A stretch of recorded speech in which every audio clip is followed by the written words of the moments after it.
कहावत जो है जगदम्बा की सोल का सतयुग में क्या पार्ट है?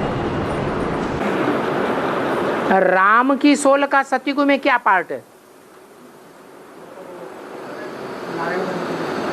कहाँ सतयुग में कहाँ नारायण बनती है? अरे जो एक बार ऊंच पद ले लेता है वो अगले जन्मों में उस युग में नीचे गिरता जाता है। ये नियम है। एक ही आत्मा एक ही युग में हर जन्म में ऊंचा पद नहीं पा सकती। जैसे राम वाली आत्मा संगम युग में विश्व का मालिक बन गई, तो ऐसे नहीं है कि सतयुग में भी वो जाकर के मालिक बन जाएगी। सतयुग का मालिक नारायण अलग और संगम युग का मालिक नारायण अलग। ऐसे ही जैसे राम वाली आत्मा जगत पिता का पार्ट बजाती है, वो सतयुग में जाकर के ऊंच पद नहीं पा सकती। ऐसे ही जगदम्बा वाली आत्मा भी संगम युग में जगत की अम्बा है।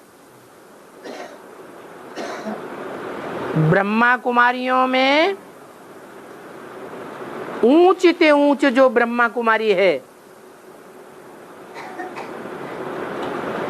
उसका मान मर्तबा जितना नहीं होगा, अथवा कोई भी धर्म में कोई भी संप्रदाय में उस धर्म की माता का जितना मान मर्तबा होगा, उन सब के मुकाबले जगदम्बा का मान मर्तबा संगम युग में सबसे जास्ती होगा। इसलिए सिखों में गायन है, राज करेगा खालसा। किसके ऊपर राज्य करेगा? सिर्फ ब्रह्मा कुमारियों के ऊपर, चंद्रवंशियों के ऊपर, सिर्फ इस्लामियों के ऊपर या बौद्धियों के ऊपर? नहीं, सारे विश्व के ऊपर राज्य करेगा खालसा। ये मान मर्तबा सारा देने के लिए शिव बाबा आया हुआ है। पुरुषों को मान मर्तबा देता है या कन्याओं को मान मर्तबा देता है? हैं? कन्याओं माताओं को मान मर्तबा देता है। लक्ष्मी सिर्फ पवित्र बनने वाली आत्माओं के ग्रुप की मालिक होगी। दुनिया में जो अपवित्र धर्म वाले ग्रुप हैं उनकी मालिक नहीं होगी।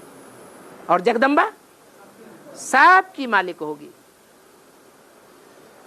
तो संगम युग में एक बार ऊंचते ऊंच पद पा लिया तो सतयुग में भी पाएगी क्या?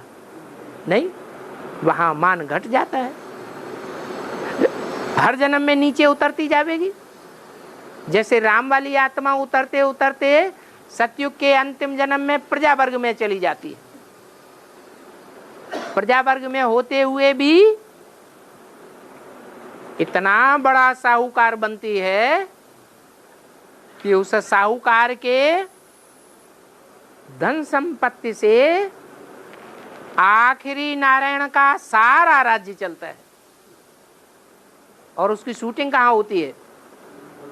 संगम युग में होती है। सन 76 में जो सतयुग का आखिरी नारायण बनने वाला होता है, कौन से धर्म से कनेक्टेड है? आर्य समाज से। क्या प्रूफ है? आर्य समाज के लिए बताया है कि वो लिटरेचर बहुत छपाते हैं।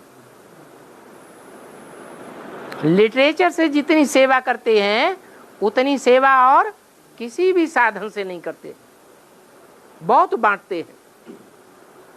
तो किसने छपाया? बीके वालों में कौन ऐसा व्यक्ति हुआ जिसने लिटरेचर से बहुत सेवा की है? जगदीश भाई। तो सतयुग का 8वां नारायण साबित हो जाता है। लेकिन जो मुरलियों का मनन चिंतन मंथन है, जो ब्राह्मणों का पहला धर्म है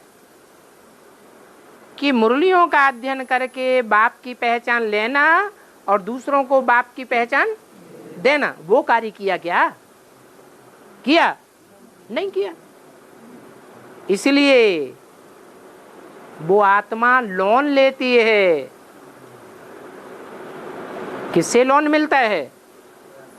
ये काम किसने किया? राम वाली आत्मा ने किया। मनन चिंतन मंथन करके जो ज्ञान रतन तैयार हुए, ज्ञान रतन खदान से निकले, उन खदानों से सारा परिवार ज्ञानी परिवार तैयार होता है। जो ज्ञानी परिवार एडवांस ज्ञानी कहलाते हैं, पीबी के कहे जाते हैं। और इस तरह ईश्वरीय ज्ञान जिंदा रहता है। उन्होंने तो मान मर्तबा लेकर के हवाई जहाजों में घूम करके सारा ही पैसा बर्बाद कर दिया और ईश्वर बाप की प्रत्यक्षता नहीं कर सके। इसलिए उनके ऊपर लोन चढ़ जाता है। और राम वाली आत्मा लोन देने की निमित्त बन जाती है। ये शूटिंग यहां हो जाती है। इसलिए मुरली में बोला है कि जो आखिरी नारायण होगा वो लोन लेकर के अपनी राजाई चलाएगा सतयुग के अंत में। और राम वाली आत्मा राजाई घराने में जन्म नहीं लेगी। सतयुग के अंत में कहाँ जन्म लेगी?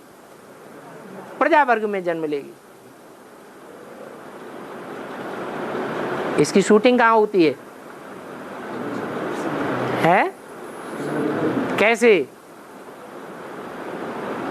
संगम युग में राम वाली आत्मा 75-76 आते आते ब्रह्मा कुमारी ईश्वरी विश्वविद्यालय का जो एडमिनिस्ट्रेशन है, उस एडमिनिस्ट्रेशन से निकाल दी जाती है।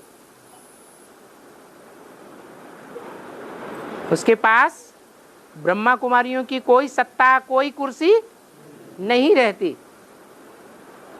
तो प्रजा वर्ग में आ गई या राजवर्ग में रही? प्रजा वर्ग में आ गई। यहां शूटिंग होती है हर बात की और वहां प्रैक्टिकल होता है। और